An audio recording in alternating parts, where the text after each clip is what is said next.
The mining colony of Dust Ridge wasn't supposed to exist anymore. According to every official record in the Galactic Union database, the settlement had been abandoned 12 years ago when the ore deposits ran dry.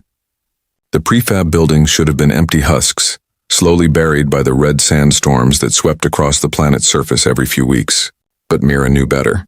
She had been born here, raised here, and when everyone else left, she had stayed behind. She moved through the abandoned corridors like a ghost, her footsteps silent on the metal floors. The life support system still hummed in the lower levels, powered by the old fusion reactor that nobody had bothered to decommission. It was inefficient, sure, but it gave her air, water, and just enough warmth to survive the frozen nights. The Galactic Union had written this place off as dead, and that suited Mira just fine. At 19 years old, she had spent a third of her life completely alone. Most people would have gone mad from the isolation, but Mira had found a strange peace in it. No authorities demanding registration papers, no identity scans, no questions about her past or her family, just her, the empty buildings, and the endless red desert beyond the colony walls. She made her way to the observation deck, a large transparent dome that overlooked the mining pits. This was her favorite spot, especially in the early morning when the twin suns rose over the horizon and painted everything in shades of orange and gold. She had a routine now. Wake up, check the systems, scavenge for supplies in the sectors she hadn't fully explored yet, and then spend the evening reading from the colony's old digital library. The library had been her salvation. Thousands of books, technical manuals, entertainment programs, and educational courses, all left behind when the evacuation happened. She had taught herself engineering, studied alien languages, learned about worlds she would never visit. The knowledge filled the empty spaces in her mind, kept her sharp, kept her sane. Mira pressed her hand against the cool glass of the dome and watched the sunrise. Somewhere out there, beyond the atmosphere, ships moved between stars, carrying people to destinations she could only imagine.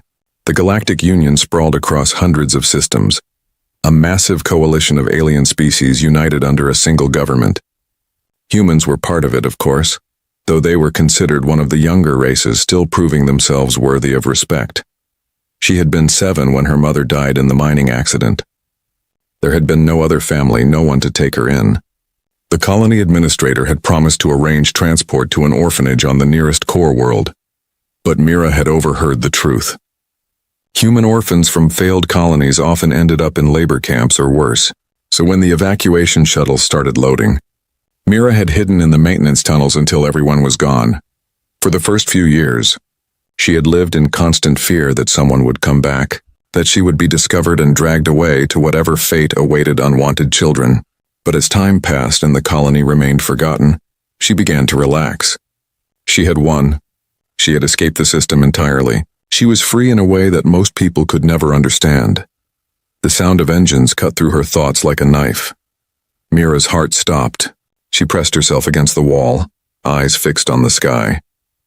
3 ships descended through the atmosphere, their hulls gleaming in the morning light. They were military vessels, sleek and deadly, bearing the silver insignia of the Galactic Union Army. They circled the colony once, twice, and then began their landing sequence in the main courtyard. Panic flooded through her veins. She ran from the observation deck, her mind racing. They were here. After 12 years of silence, they were finally here. Had they detected the reactor signature? Had someone reported anomalous power readings from an abandoned world? It didn't matter. What mattered was that she had minutes, maybe seconds, before armed soldiers swept through the complex. She sprinted toward her quarters, grabbing her emergency pack. She had prepared for this scenario 100 times in her mind, but now that it was happening, everything felt unreal. Food concentrates, water purification tablets, a thermal blanket, and her mother's old data pad.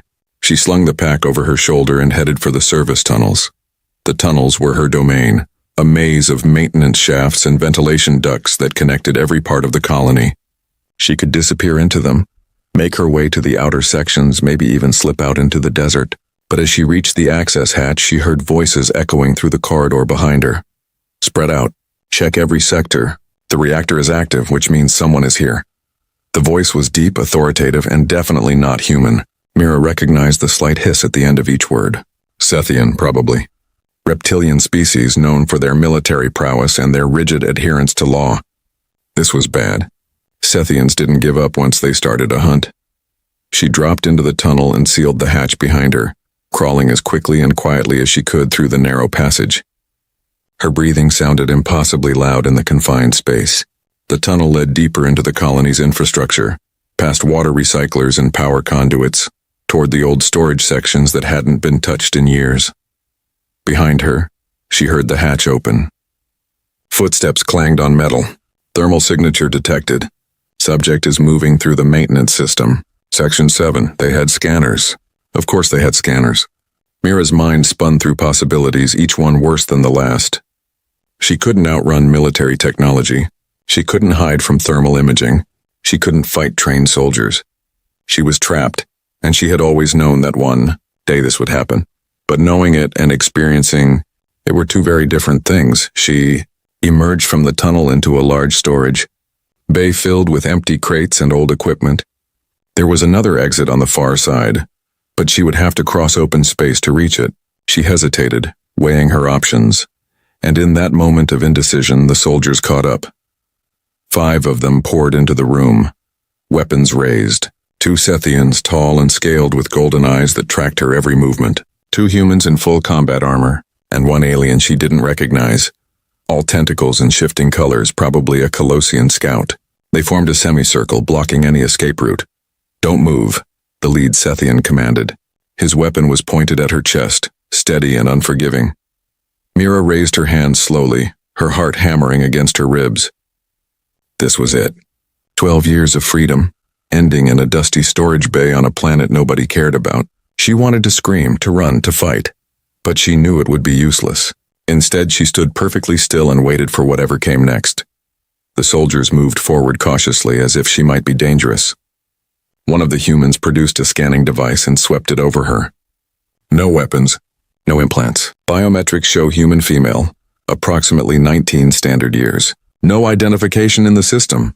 No identification? The Sethian's eyes narrowed. How is that possible? I don't exist, Mira said quietly. Not according to your records. I'm nobody. The soldiers exchanged glances. The Solutian's tentacles rippled with what might have been confusion or curiosity. Nobody spoke for a long moment. And in that silence, Mira realized that her life was about to change in ways she couldn't possibly predict. The interrogation room aboard the military vessel was cold and sterile. Mira sat on a metal bench, her hands free but her options limited. A single door separated her from the corridor outside, and she knew it was locked. 2 guards stood watch, their expressions unreadable behind their helmets.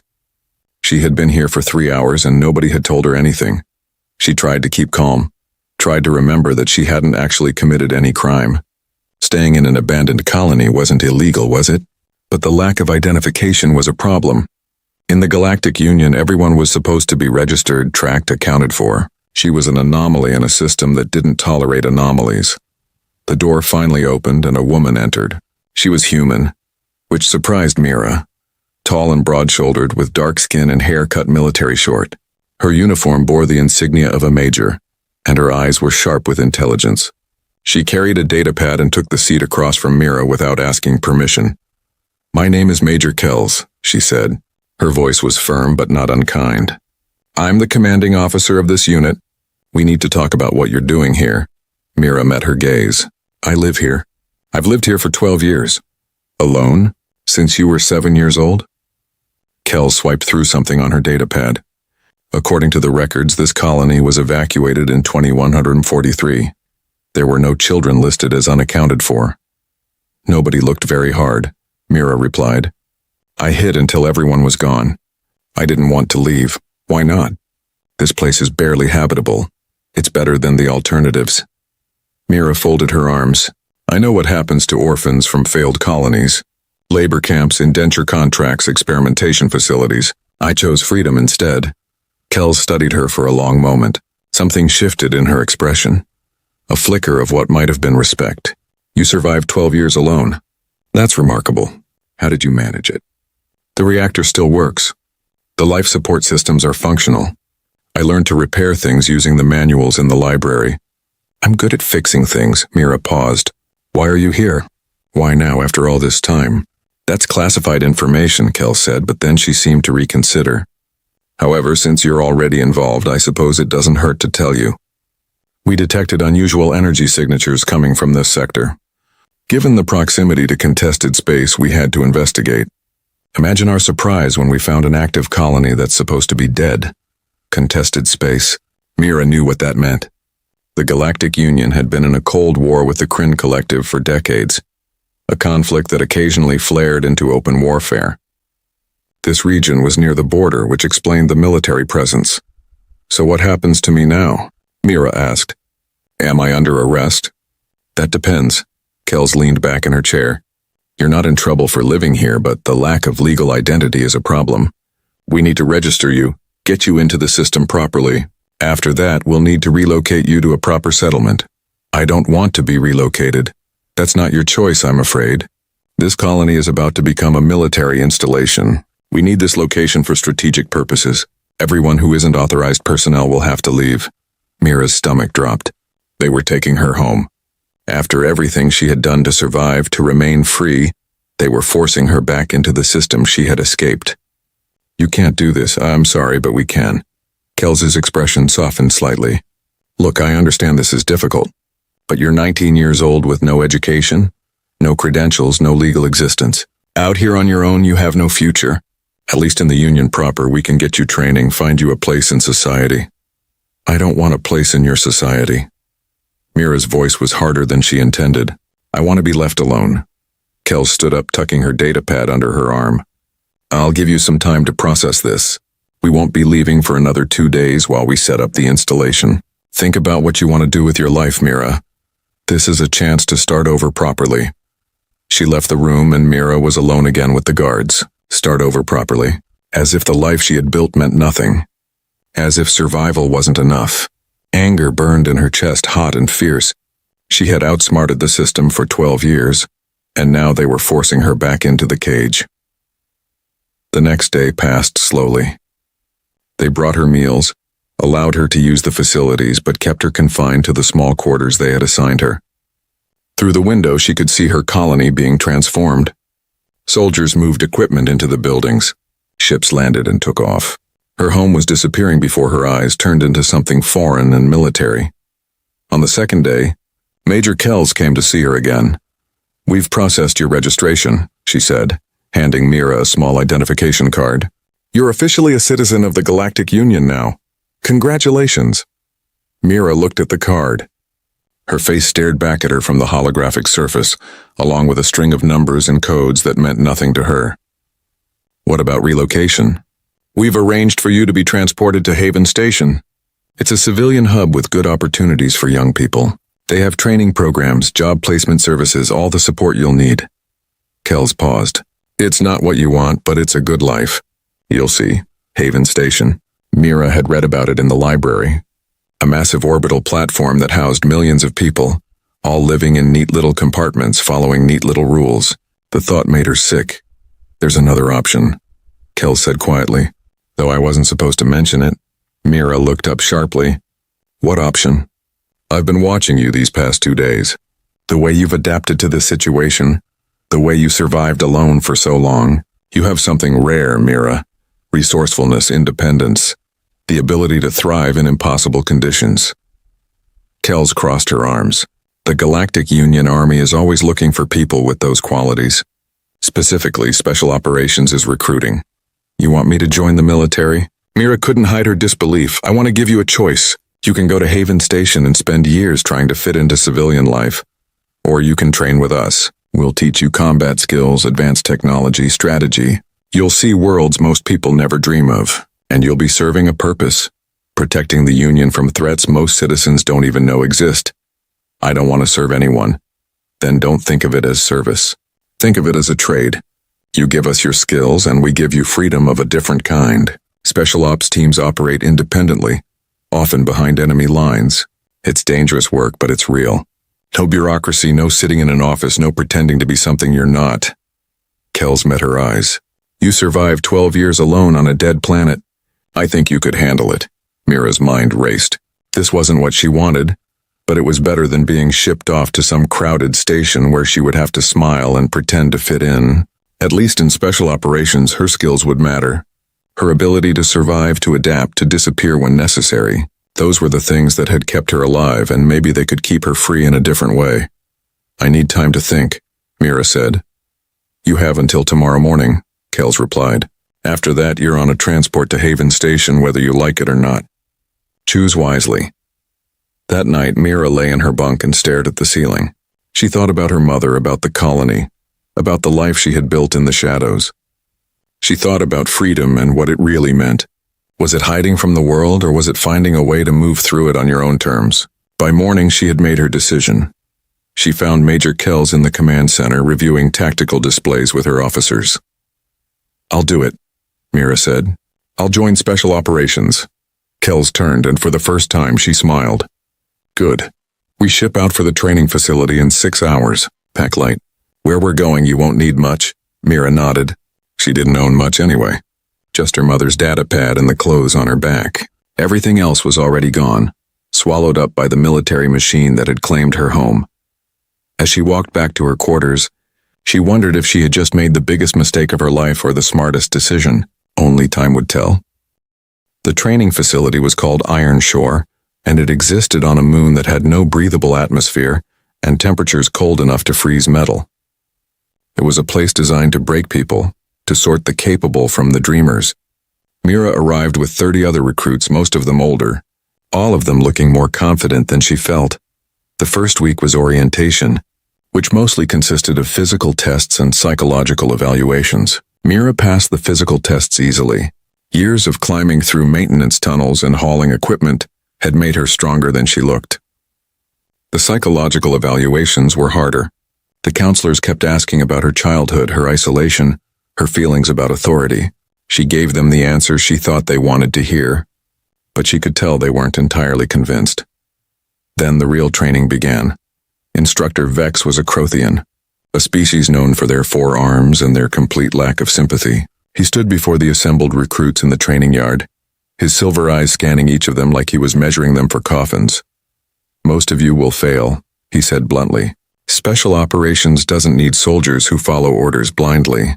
We need soldiers who can think independently, who can survive when everything goes wrong, who can complete missions that officially don't exist. If you can't handle that, leave now and save us all some time. Nobody moved. Vex's mandibles clicked in what might have been amusement. Very well. Let's begin with something simple.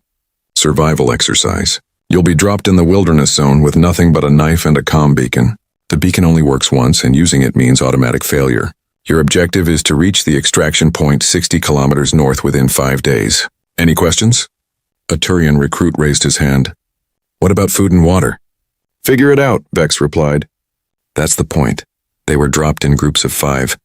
Mira's group included 2 humans, a Sethian, and a Delcari engineer who seemed more nervous than the rest combined. The wilderness zone was a frozen wasteland dotted with ice formations and deep crevasses. The wind howled constantly and the cold bit through their thin uniforms within minutes. We need shelter first, one of the humans said. His name was Torres and he had a military background. Then we figure out the rest. North is that way, the Sethian crest pointed with a clawed hand. We should start moving immediately. The faster we cover ground, the better. In this cold, we'll be dead before nightfall. The Delcari, whose name was Pim, was already shivering. We need fire, we need protection from the wind. They argued for 10 minutes while Mira studied their surroundings. She noticed that the ice formations weren't random. They followed a pattern, which meant there was probably water flowing underneath, heated by geothermal activity. Where there was heat, there might be life. And where there was life, there was food. Follow me, she said quietly. The others stopped arguing and looked at her. Torres frowned. Why should we follow you? Because I know how to survive in places that want you dead. Mira started walking toward a cluster of ice formations that looked different from the rest. Slightly darker, with steam rising from cracks in their surface. You can come with me or you can freeze arguing. Your choice. After a moment's hesitation, they followed. The ice formations led to a cave system, and inside the temperature was bearable. More importantly, there was a small pool of heated water, probably from an underground spring. Around the pool grew strange fungus, pale and luminescent. Mira knelt and examined it carefully. Is that edible? Pim asked hopefully. Probably not without cooking it first. Mira used her knife to carefully scrape some into her hand. But if we can make fire, we can make this work. How do we make fire with nothing? Cress demanded. We have uniforms, don't we? The synthetic fabric burns if you expose it to a high enough temperature. We just need a spark. Mira looked at the Delcari. You're an engineer. Can you create a spark? Pym blinked, then his face brightened. The power cells in our comm beacons. If I can extract one without activating the beacon itself, I can short it to create heat. Do it, Torres said. Smart thinking. They spent the next hour setting up camp. Pym managed to extract a power cell and create fire using shredded uniform fabric as kindling. Mira cooked the fungus carefully, testing small amounts first to make sure it wouldn't poison them. It tasted horrible, but it was calories, and that was what mattered. Over the next 4 days, they followed Mira's lead more and more. She found edible ice moss growing on the north-facing slopes. She identified safe routes through the crevasse fields by reading the patterns in the ice. She even managed to trap a small creature that looked like a cross between a rabbit and a lizard, providing them with actual protein. On the evening of the 4th day, as they huddled around their small fire in another cave, Torres looked at her with open respect. Where did you learn all this? He asked. Mira shrugged. I taught myself. When you're alone, you learn fast or you die. You were alone? Cress's golden eyes reflected the firelight. How long? 12 years. The group fell silent. Pym's mandibles clicked softly. 12 years? By yourself? How is that possible? It just is. Mira didn't want to elaborate. Her past wasn't their business. We should sleep. Tomorrow we reach the extraction point. They arrived at the extraction point on the morning of the 5th day. Cold and hungry, but alive. Out of the 30 recruits, only 12 teams made it on time. 3 teams had activated their beacons and failed. 2 teams had missed the deadline. 1 team had suffered injuries severe enough to require medical evacuation. Instructor Vex stood at the extraction point, his forearms crossed. Acceptable, he said to Mira's group. You survived. More importantly, you worked together. Most teams fell apart within the first day. Over the following months, the training intensified. Combat drills, weapons training, tactical simulations, zero-gravity operations, hostile environment survival. Mira absorbed it all like a sponge. The combat training was new, but the survival skills came naturally. She excelled at infiltration exercises because she knew how to move silently, how to become invisible in plain sight. What surprised her most was that she started to enjoy it. Not the violence, but the challenge. The constant push to be better, faster, smarter. For the first time in years, she was around people who respected competence over conformity. Nobody cared about her lack of formal education or her strange background. All that mattered was whether you could complete the mission. Major Kells visited the facility 6 months into the training cycle. She observed the exercises from the control room, and afterward she called Mira to her office. You're doing well, Kells said. Better than expected, actually. The instructors are impressed. Thank you, ma'am. Mira stood at attention, though it still felt strange to her. At ease. Kells gestured to a chair. I'm here because I wanted to check on your progress personally. When I recruited you, I took a risk. Not everyone agreed with my decision, but I believed you had potential. Did I prove you right? So far, yes. But the real test is coming. In 2 months, you'll face the final evaluation. It's a live exercise, a real mission in contested space. Half the recruits who attempt it fail. Some don't come back at all. Kells's expression grew serious. I need to know if you're ready for that. If you have any doubts, tell me now. Mira thought about the question. Was she ready? She had spent 12 years alone fighting to survive every single day. She had learned to adapt, to overcome, to endure. But this was different. This was choosing to walk into danger instead of hiding from it. I'm ready, she said finally. I didn't come this far to quit now. Kells nodded slowly. Good. Because there's something else you should know. The mission you'll be sent on, it's not just an evaluation. It's real intelligence gathering in Kryn territory. Whatever you find, whatever you do, it will matter. People's lives could depend on your success. No pressure then, Mira said dryly. For the first time, Kells laughed. You'll do fine. Trust your instincts. They've kept you alive this long. After Kells left, Mira returned to the barracks. Torres and Cress were there, along with a few other recruits who had survived the training so far. They were talking about the final evaluation, speculating about what it would involve. I heard it's a retrieval mission, Torres said. Someone important trapped behind enemy lines. I heard it's sabotage, Cress countered. Destroying a Kryn weapons facility. Whatever it is, I just want to get it over with, Pym muttered. The Delcari had struggled through combat training, but had proven himself invaluable during technical operations. I'm tired of simulations. Give me a real problem to solve. Mira listened to them but didn't contribute. She had learned that the less you said, the more people underestimated you, and being underestimated was often an advantage. The 2 months passed quickly. More training, more drills, more endless repetitions until every movement became muscle memory. When the day finally came, Instructor Vex assembled the remaining recruits in the briefing room. Tomorrow you deploy, he said. Your targets, your objectives, and your teams will be assigned tonight. Study your mission parameters carefully. Once you're in the field, you're on your own. No support, no backup, no second chances. Succeed and you become special operations. Fail and you go home. He paused, his silver eyes sweeping across the room. One more thing. The missions are real. The enemies are real. The consequences are real. Some of you may not return. If you've made peace with that, then you're ready. If you haven't, it's too late now. That night, Mira couldn't sleep. She lay in her bunk and thought about the path that had brought her here.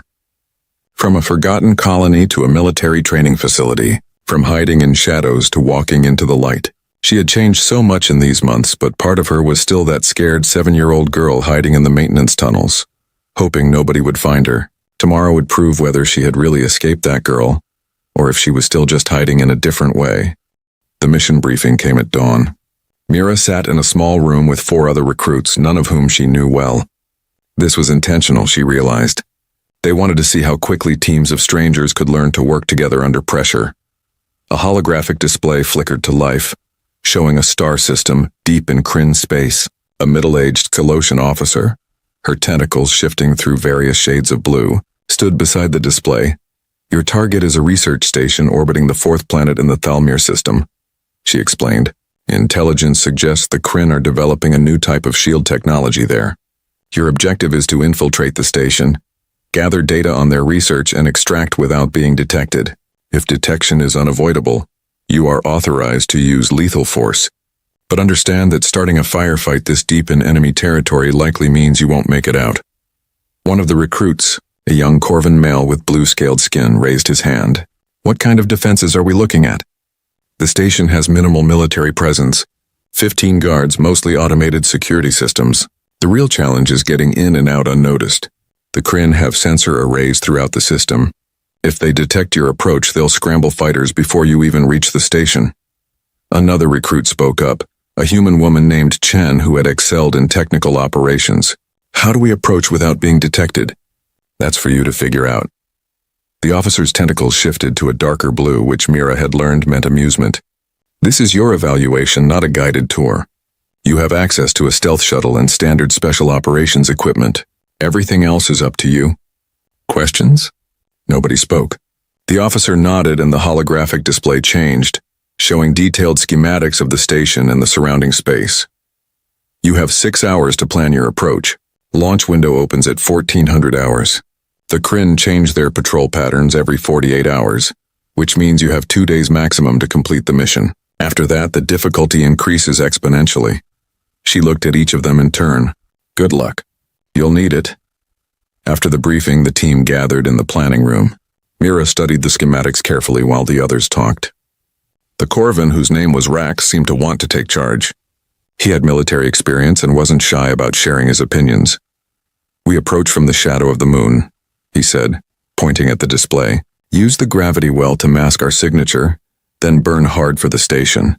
Fast insertion, fast extraction. That's suicide, Chen countered. Even a small burn that close to the station will light us up on their sensors. We need something subtler. Like what? Like using the station's supply route. Chen manipulated the display, highlighting a commercial shipping lane that passed within range of the target. Civilian freighters pass through this area every 12 hours. We could match course and speed with one of them. Hide in their sensor shadow until we're close enough to coast in on minimal power. That could work, said the third recruit, a massive Urgoth female named Kale. Her species was known for their physical strength and surprisingly delicate touch with technology. But we'd need precise timing. Miss the window and we're exposed. Better than burning straight at them like Rax wants to do, Chen replied. They argued for another hour, each person pushing their own approach.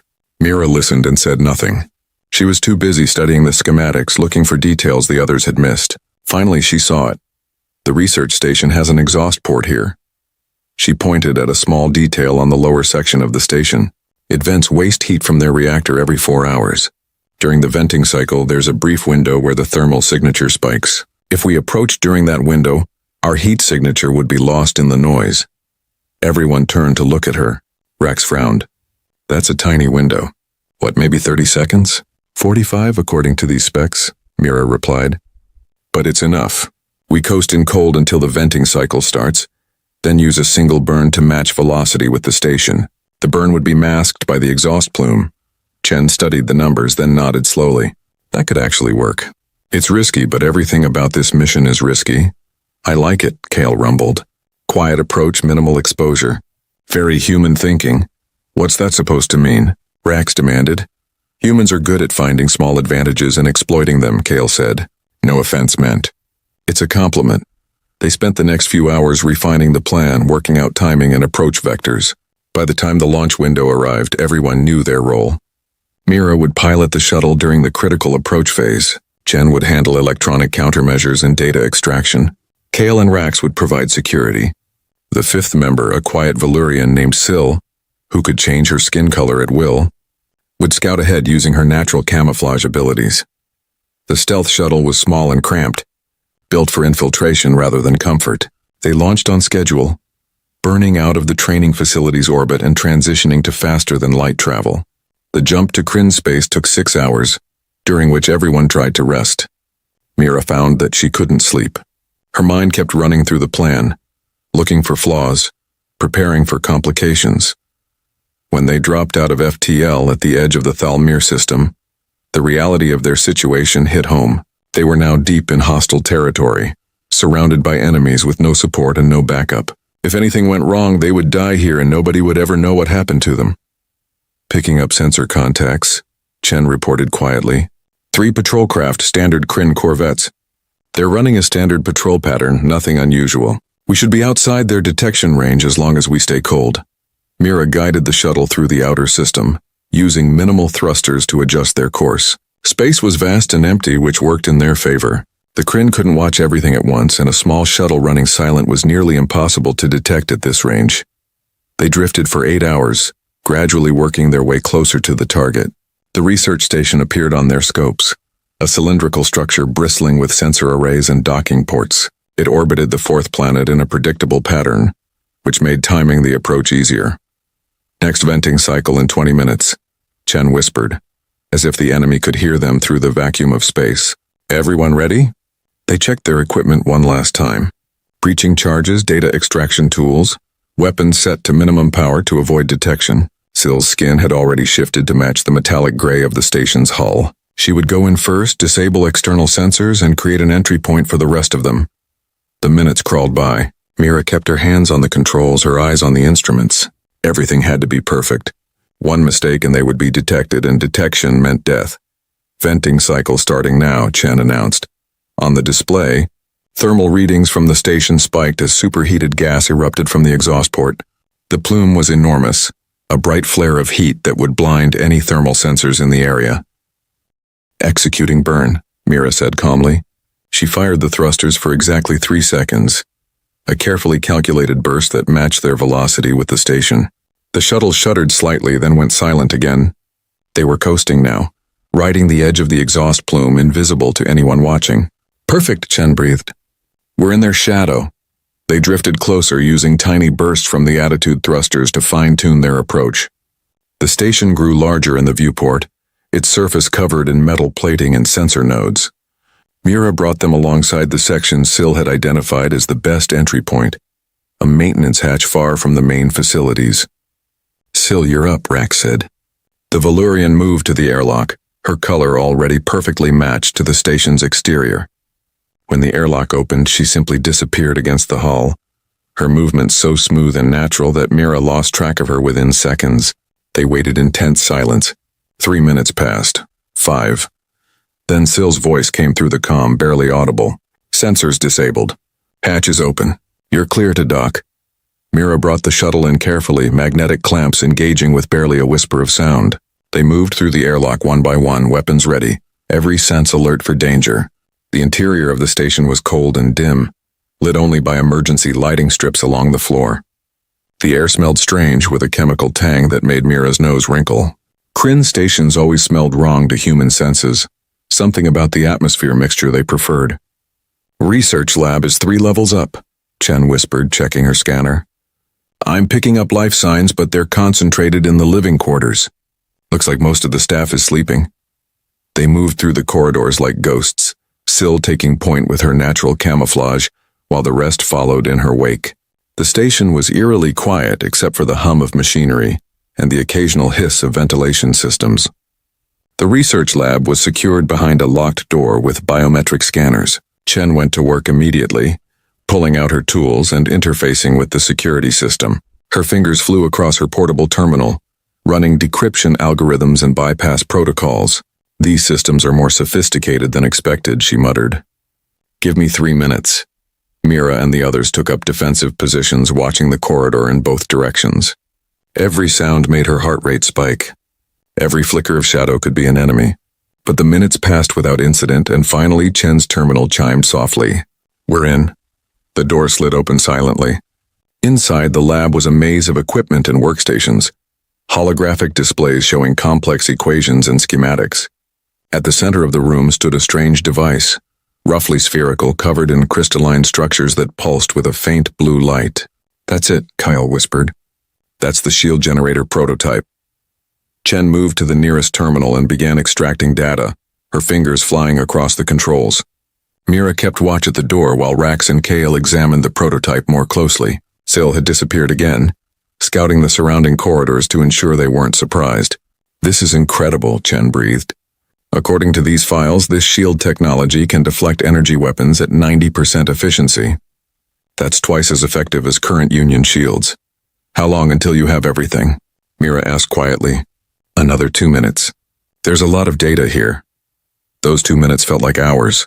Mira's nerves were stretched tight, every instinct screaming that something was about to go wrong. And then right on schedule it did. Alarms began blaring throughout the station. Red emergency lights flooded the corridors. Syl's voice crackled through the comm, tight with urgency. We've been compromised. Guard patrol changed routes, spotted our entry point. They're mobilizing the entire security force. Chen, we need to move, Rax barked. 30 more seconds, I'm almost done. We don't have 30 seconds. The sound of boots thundering through the corridor outside made the decision for them. Chen grabbed her terminal and yanked it free of the station's system. The data extraction incomplete but better than nothing. They burst out of the lab just as Kryn guards rounded the corner. Insectoid faces twisted in aggression, weapons raised. Contact! Kale roared, opening fire. The corridor erupted in chaos. Energy bolts filled the air, striking walls and creating showers of sparks. Mira dropped to one knee and fired in controlled bursts, each shot finding its target. She had trained for this, practiced it 1,000 times, but the reality was louder and more terrifying than any simulation. Fall back to the shuttle. Rax shouted over the noise. They retreated in a fighting withdrawal, Kale and Rax providing covering fire while Chen and Mira moved back. Syl appeared and disappeared, her camouflage allowing her to strike from unexpected angles, causing confusion among the guards. More Kryn arrived, blocking their escape route. They were trapped between 2 groups of enemies in a corridor with no cover and no good options. This way! Mira spotted a ventilation shaft, the grate already partially removed. Through the vent system. Are you insane? Rax demanded. You got a better idea? She didn't wait for an answer. She fired one last burst to keep the guards back, then dove into the shaft. It was narrow and dark, barely wide enough for her shoulders, but it would have to work. She heard the others following behind her, Kale cursing as her larger frame struggled to fit. The vent system ran throughout the station, a maze of metal tunnels that Mira navigated by instinct more than anything else. Years of crawling through maintenance shafts on the colony had prepared her for exactly this. She knew how to read the flow of air, how to sense which passages led to open spaces and which were dead ends. Behind them, the guards were trying to follow, but they were too slow. Mira led her team through twists and turns, dropping down vertical shafts and squeezing through impossibly tight spaces, until finally they emerged in a lower level near the docking ports. "Shuttle is 200 meters that way," Chen panted, checking her scanner. They ran, abandoning any pretense of stealth. Alarms were still blaring. Guards were everywhere, but now it was just a race to see if they could reach the shuttle before being cut off. Mira saw the airlock ahead and pushed her legs to move faster. Energy bolts whizzed past her head. Something clipped her shoulder, sending pain lancing through her arm, but she didn't stop. The airlock door was open, the shuttle waiting beyond. They piled through the airlock, Kale being last and laying down suppressing fire as the door sealed. Mira threw herself into the pilot's seat and fired the engines without waiting for clearance or safety checks. The shuttle tore away from the station, alarms screaming as the systems protested the rough treatment. Behind them, the station's point defense weapons opened fire, tracking their escape. Mira threw the shuttle into a wild, evasive pattern, using every trick she had learned, pushing the engines beyond their safety limits. "3 corvettes breaking orbit," Chen called out. "They're coming after us. Can we jump to FTL?" Rax demanded. "Not for another 2 minutes. We need more distance from the gravity well. 2 minutes might as well have been 2 hours." The corvettes were faster, closing the gap rapidly. Weapons fire lanced through space and the shuttle shook as glancing hits struck the shields. Mira's mind raced, looking for any advantage. The 4th planet loomed ahead, its atmosphere thick with storm systems. Dangerous, unstable, the kind of place that sensor systems struggled with. "Hold on," she said grimly, and dove straight toward the planet. "What are you doing?" Rax shouted, losing them in the storms. "Trust me." The shuttle plunged into the upper atmosphere, buffeted by winds that would have torn apart a less sturdy craft. The corvettes followed, but they were larger and less maneuverable. The storm's electromagnetic interference played havoc with their targeting systems. Mira pushed the shuttle deeper, riding the edge of what the craft could handle, using the storm itself as a weapon. She led the corvettes on a wild chase through lightning storms and pressure systems, each turn taking them closer to the planet's crushing lower atmosphere. One of the corvettes pulled up, unable to follow any deeper. The other 2 kept coming, determined to finish them. "FTL capable in 30 seconds, Chen reported. 20 seconds. The hull groaned under the stress.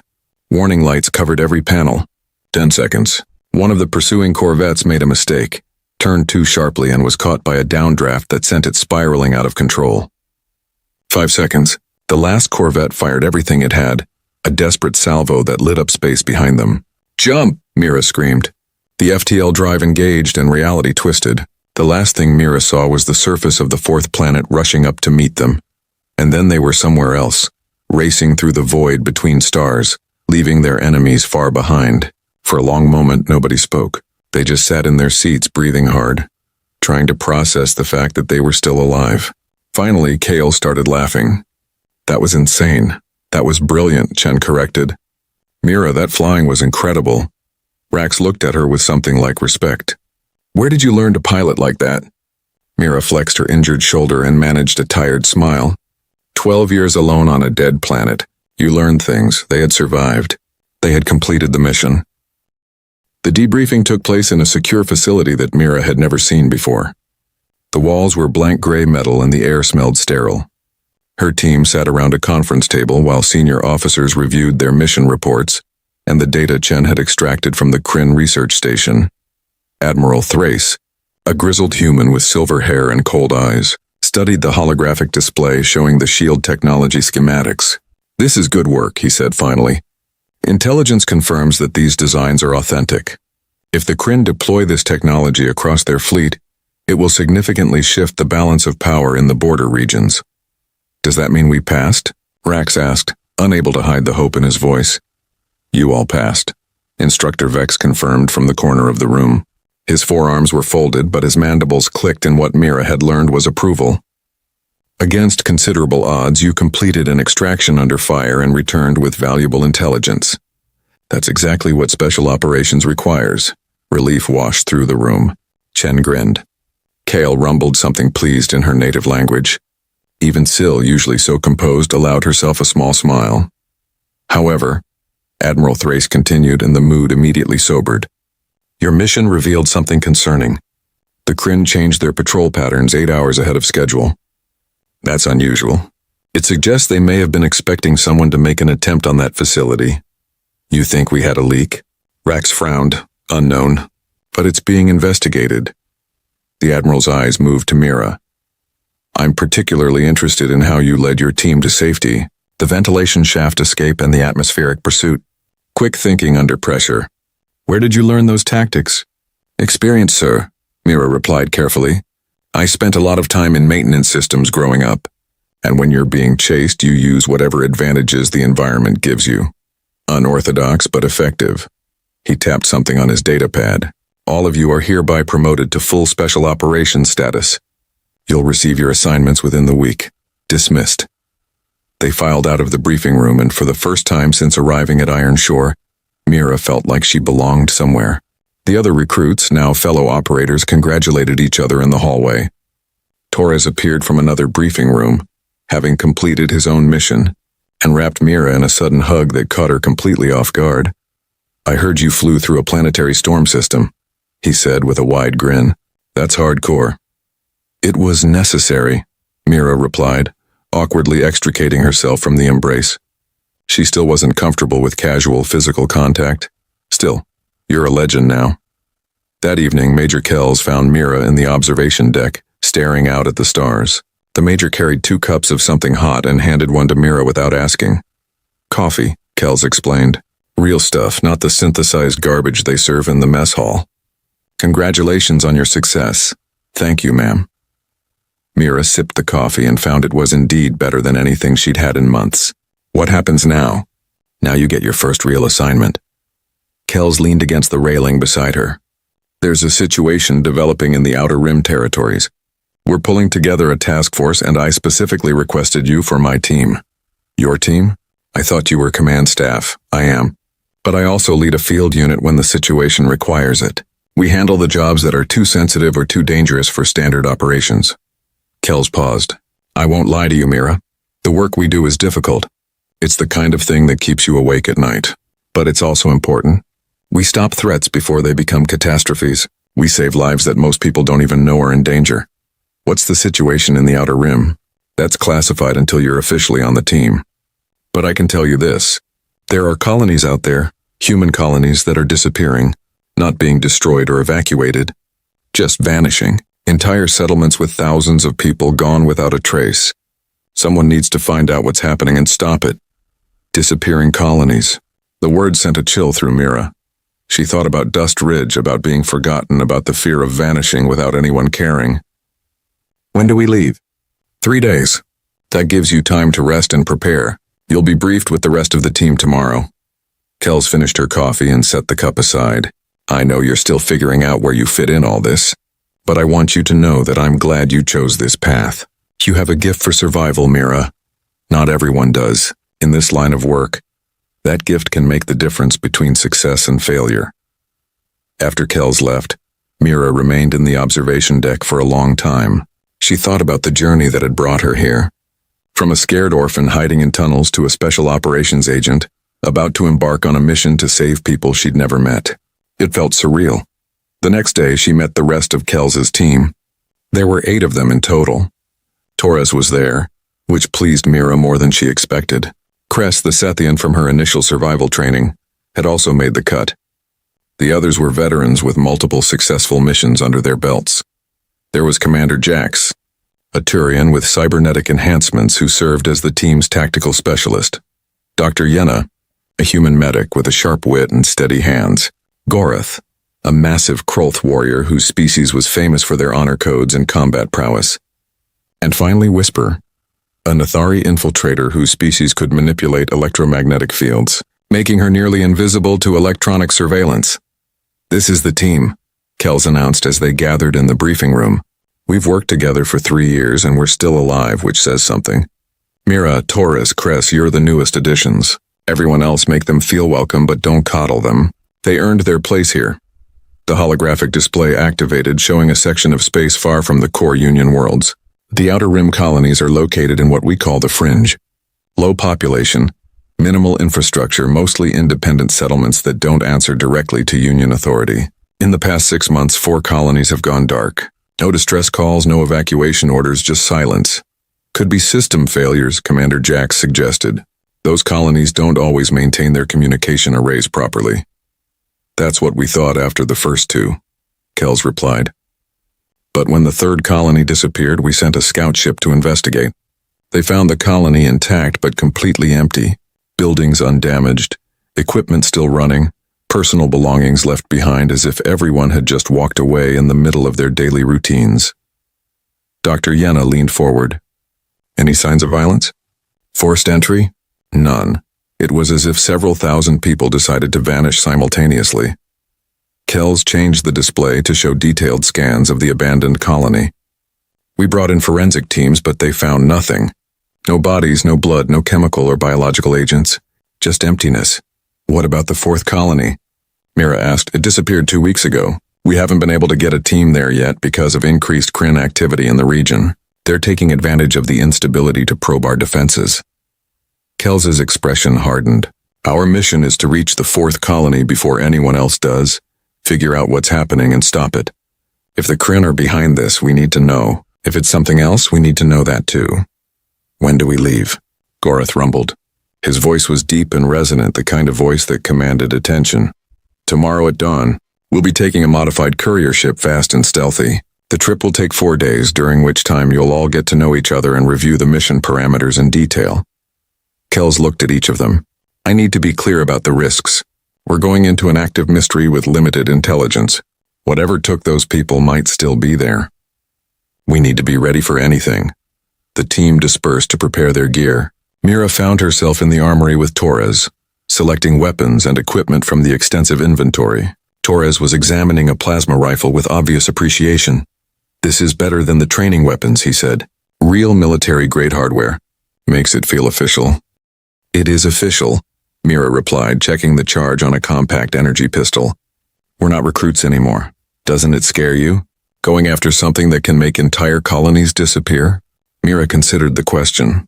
Everything scares me. But I learned a long time ago that fear doesn't help.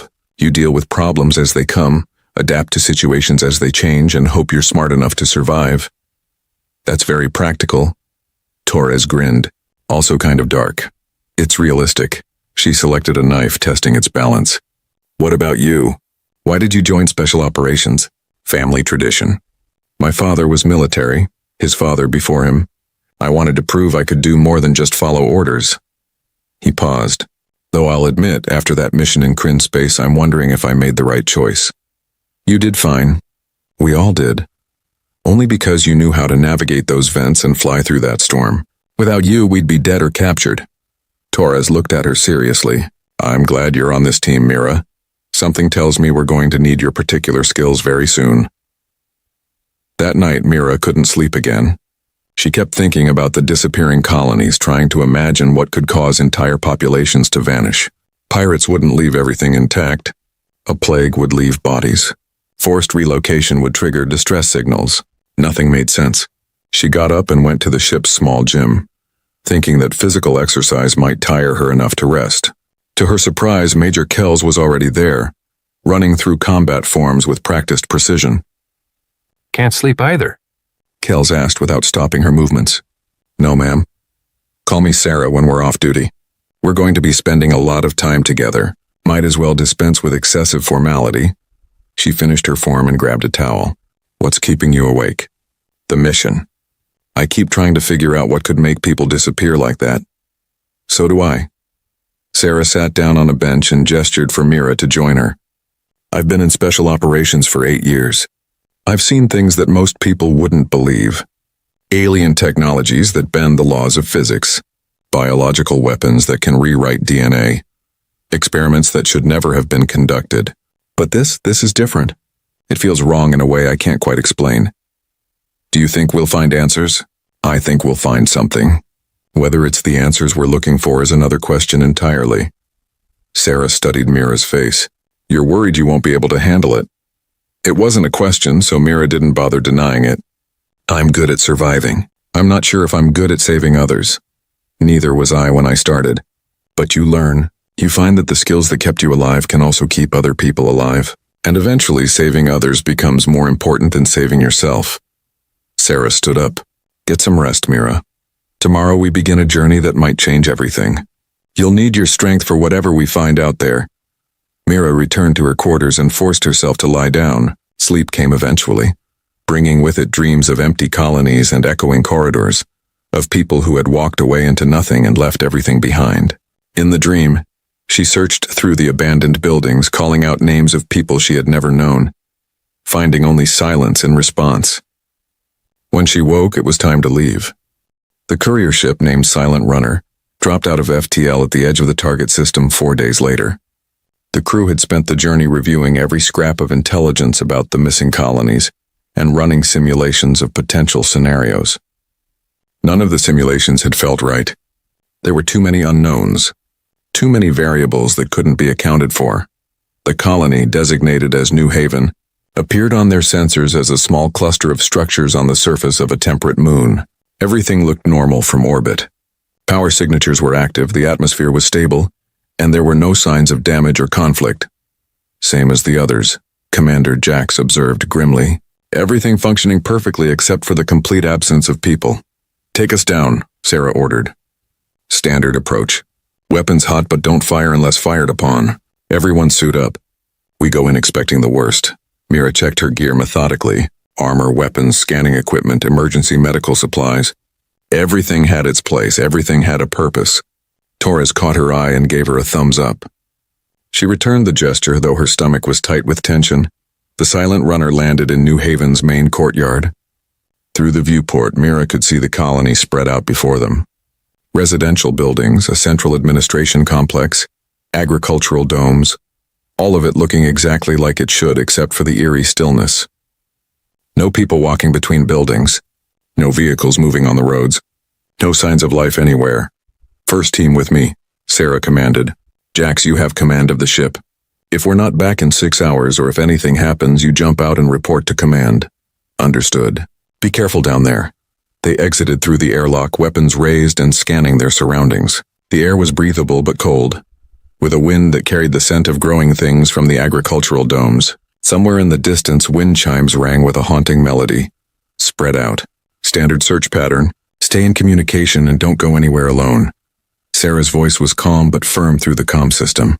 Mira partnered with Whisper, the Nethari infiltrator. They moved toward the residential section, while the others took different areas.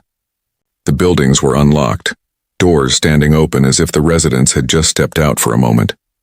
Inside, everything was untouched. Meals half-eaten on tables, beds unmade. Children's toys scattered on floors. It was like walking through a snapshot of life interrupted. This is unsettling, Whisper murmured. Her electromagnetic field manipulation made her appear as a shimmer in the air when she moved. Where did they go? I don't know, Mira replied, examining a family photo on the wall. Smiling faces, a moment of happiness captured forever. But they left everything. People don't abandon their lives like this voluntarily. They continued through the building, finding more of the same. Personal items, clothing, data pads, everything that people would take if they were planning to leave. Whatever had happened here, it had happened suddenly. Team, converge on my position. Sarah's voice crackled through the comm. I found something in the administration building. Mira and Whisper hurried to join the others. The administration building was larger than the rest, with a central computer core and communication arrays. Sarah stood in front of a large display showing security footage. Watch this, she said, activating the playback. The footage showed the colony during what appeared to be an ordinary day, people moving through their routines, working, talking, living. Then, at exactly 3:14 in the afternoon local time, everything changed. Every person in the colony stopped what they were doing simultaneously. They all turned in the same direction, toward the western edge of the settlement, and began walking. Not running, not panicking, just walking calmly and deliberately toward something the cameras couldn't see. Within 20 minutes, the entire colony was empty. Several thousand people had simply walked away, disappearing beyond the camera's range. What could make them do that? Torres asked, his voice shaken. It's like they were all being controlled. Psionic influence, Gorath suggested. Some species can manipulate minds, though never on this scale. Run it back, Dr. Yenna said. Focus on individual faces. Sarah rewound the footage and zoomed in on different people. Their expressions were blank, eyes unfocused, moving with the mechanical precision of puppets on strings. Whatever had taken control of them had stripped away their free will completely. This is an attack, Kress hissed, his scales darkening with anger. Someone or something is stealing these people. But why? Mira studied the footage, looking for any detail that might provide a clue. What's the purpose? If you want to eliminate a colony, you destroy it. If you want slaves, you leave evidence of abduction. This is something else. Look at the timestamp, Whisper pointed out. 3:14 in the afternoon. Let me check the other colonies. She pulled up data from the previous disappearances. Each one had occurred at exactly 3:14 local time on their respective worlds. The pattern was too precise to be coincidence. Something is triggering this event. Commander Jax's voice came through from the ship. Some kind of signal or broadcast that activates at a specific time. Have you found the source? Not yet, Sarah replied. But we're going to follow the path those people took. If they're still alive somewhere, we need to find them. They followed the trail westward from the colony, moving through fields and into a forested area that the colonists had left mostly untouched. The ground showed signs of many feet passing through, a path worn by thousands of people walking in the same direction. After 2 kilometers, the forest opened into a clearing. In the center stood something that made Mira's blood run cold. It was a structure, but not one built by human hands or any species she recognized. It was organic and metallic at the same time, pulsing with a sickly green light covered in symbols that hurt to look at directly. What is that thing? Torres breathed. A beacon, Dr. Yenna said, her scanner picking up strange readings. It's broadcasting some kind of signal, but it's not electromagnetic. It's something else, something that interacts directly with neural tissue. Around the structure, partially buried in the ground, were bodies, hundreds of them, maybe thousands, all in various states of decomposition. The colonists hadn't been taken. They had been drawn here, compelled to walk into this clearing, and then they had simply died, adding their bodies to the growing pile. This is a harvest, Sarah said quietly, her face pale. These structures are collecting people, using them for some purpose we don't understand yet. We need to destroy it, Gorath growled, raising his weapon. Wait, Mira said suddenly. If we destroy it, we might trigger a response. There could be more of these beacons on other worlds ready to activate. We need to understand how it works first. Dr. Yenna moved closer, scanning the structure with her equipment. The beacon is receiving instructions from somewhere else. It's part of a network. If I can trace the signal back to its source, we might find whoever is behind this. How long will that take? Sarah asked. Unknown. The signal is complex, using quantum entanglement principles I've never seen before. Could be minutes, could be hours. We don't have hours. That beacon might activate again at 3:14 and we're standing right next to it. Sarah made a decision. Yenna, you have 30 minutes to trace that signal. Everyone else secure the perimeter. If anything approaches, I want to know about it. Mira took up a position at the edge of the clearing, her weapon trained on the forest. 20 minutes passed in tense silence. Then Whisper's voice came through urgently. I'm detecting movement. Something's coming from underground. The ground began to tremble. In the center of the clearing near the beacon, the earth cracked and split open. Something emerged, massive and terrible. A creature that seemed to be made of the same organic metal as the structure. It had too many limbs, too many eyes, a nightmare given physical form. Guardian construct, Dr. Yenna shouted. The beacon is protected! The creature moved with horrifying speed, striking at Gorath with limbs that ended in bladed appendages. The Kroth warrior barely managed to dodge, rolling to the side and returning fire. Energy bolts splashed against the creature's hide, causing it to shriek but not slowing it down. Concentrate fire, Sarah ordered. The team unleashed everything they had. Plasma bolts, explosive rounds, energy beams, all of it hammering into the creature. It shuddered under the assault but kept coming, its movements becoming more frenzied. Mira saw her opportunity. While the creature was focused on the others, she sprinted toward the beacon itself. If they couldn't kill the Guardian, maybe they could disable what it was protecting. Mira, what are you doing? Torres's voice in her ear. Ending this, she replied, pulling explosive charges from her pack. She reached the base of the beacon and began placing charges at structural weak points, working quickly despite the chaos around her. The creature sensed what she was doing and turned toward her, abandoning its attack on the others. Mira, move, Sarah screamed. She finished placing the last charge and ran, but the creature was faster. A bladed limb swept toward her, too quick to dodge. She threw herself backward, felt the blade slice across her armor, felt the impact throw her to the ground. Pain exploded through her side. The world tilted and spun. Through blurred vision, she saw Gorath charge the creature, his war cry echoing across the clearing. He drove his blade deep into the thing's central mass, holding it in place while the others poured fire into it.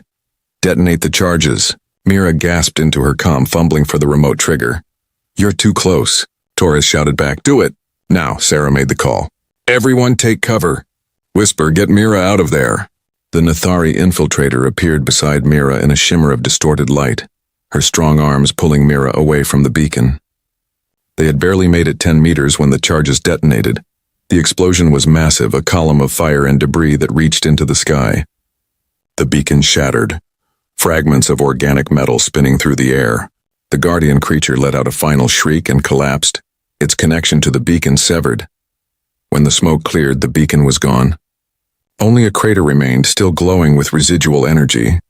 The oppressive feeling that had hung over the clearing lifted, replaced by an eerie silence. Dr. Yenna rushed to Mira's side, medical scanner already out. She's bleeding internally. I need to stabilize her now. The world faded in and out. Mira felt hands on her, felt the sting of injections, heard voices talking urgently.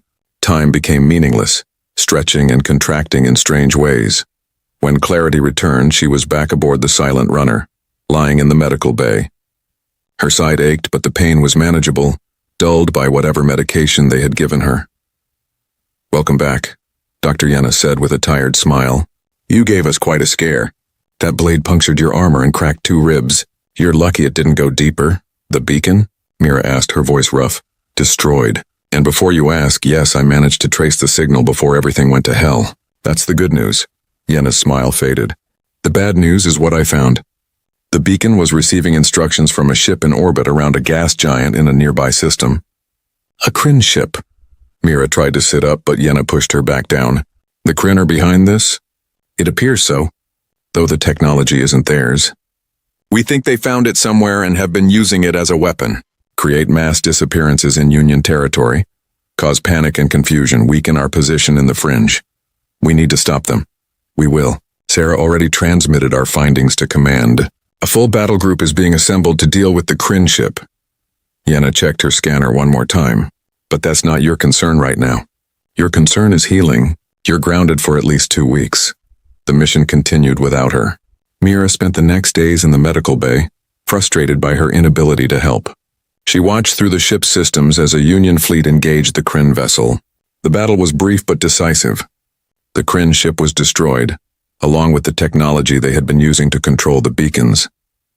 Investigation teams found 3 more beacons on other colony worlds, all of them inactive after the command ship's destruction.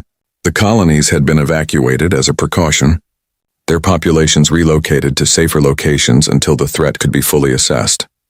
When Mira was finally cleared for duty, Sarah called a team meeting in the briefing room. Because of our actions, we saved dozens of potential colonies from the same fate as New Haven, Sarah announced. Command estimates we prevented the loss of over 50,000 lives. The Kryn have lost a major strategic asset, and their plans for destabilizing the fringe have been set back years. She paused, looking at each team member. Special Operations doesn't get medals or public recognition. What we do stays classified, locked away in files that most people will never see. But I want you all to know that what you did out there mattered. You saved lives. You stopped a threat that could have changed the balance of power in this entire region. Her eyes settled on Mira. And you, despite being the newest member of this team, showed the kind of courage and quick thinking that defines what we do. You put yourself in harm's way to complete the mission. That's the mark of a true operator. The team spent the next week back at the facility, filing reports and debriefing with intelligence analysts. Mira found herself pulled into meetings with senior officers who wanted to understand how she had identified the weak points in the beacon structure so quickly. I don't know, she told them honestly. I just looked at it and saw how it fit together. Like solving a puzzle. Maybe it's from all those years fixing machinery on the colony.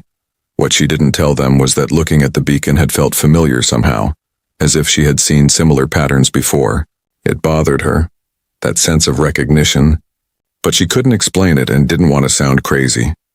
2 weeks after returning from New Haven, Mira stood once again in the observation deck looking out at the stars. She had been doing a lot of thinking about her journey, about the path that had brought her from hiding in abandoned corridors to standing here as a special operations agent. Torres found her there, as she somehow knew he would. "You've been quiet since we got back," he observed. "Just processing everything." Mira glanced at him. "We saw a lot of death out there. All those colonists who died before we could help them. I know. It's hard." Torres was quiet for a moment. "My first real mission, I thought I was prepared. Training prepares you for tactics and combat, but it doesn't prepare you for seeing innocent people suffer, for being too late to save everyone. How do you deal with it? You remember that you did save people. Maybe not everyone, but the ones you could. And you promise yourself that next time you'll be faster, smarter, better prepared." He turned to look at her directly. "You made a difference, Mira. You should be proud of that. I just did what needed to be done. That's exactly what makes you good at this." After Torres left, Sarah appeared. She seemed to have a talent for finding Mira when she was alone with her thoughts. "I've been thinking about your future," Sarah said without preamble. "You've proven yourself capable, but I think you have the potential for much more. How would you feel about specialized training?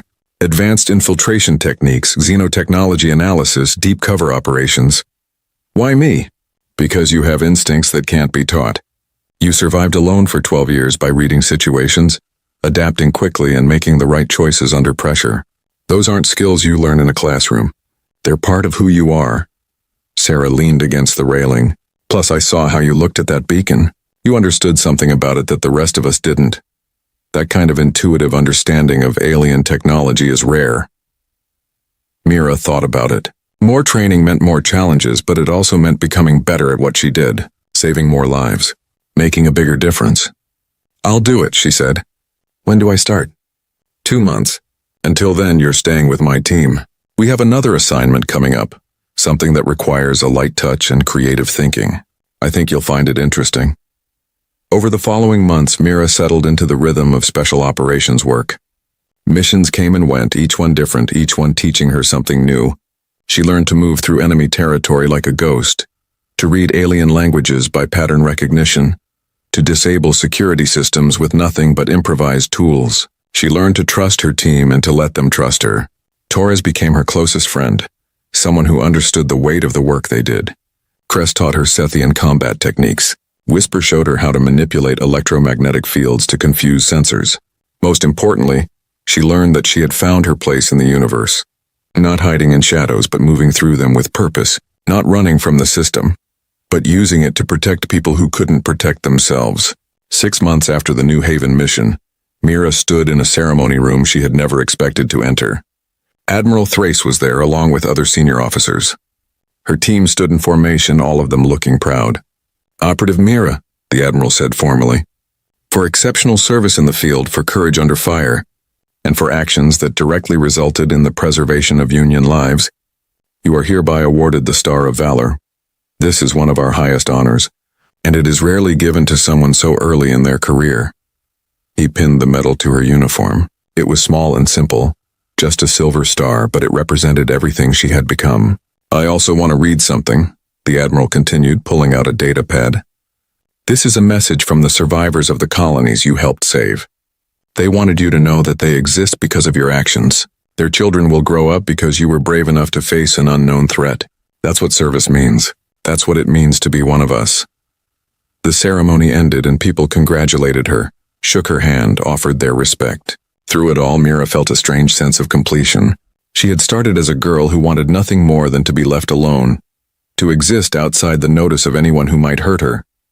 Now she was someone who stepped toward danger, so that others wouldn't have to. Someone who used her skills not just to survive, but to help others survive. That evening, she returned one last time to the observation deck. Sarah found her there, as always. "You did good today," Sarah said. "I never expected any of this," Mira admitted. "When you found me on that colony, I thought my life was over. I thought you were taking away my freedom. And now? Now I understand that I was never really free. I was just hiding. Real freedom is choosing who you want to be, not letting fear make the choice for you."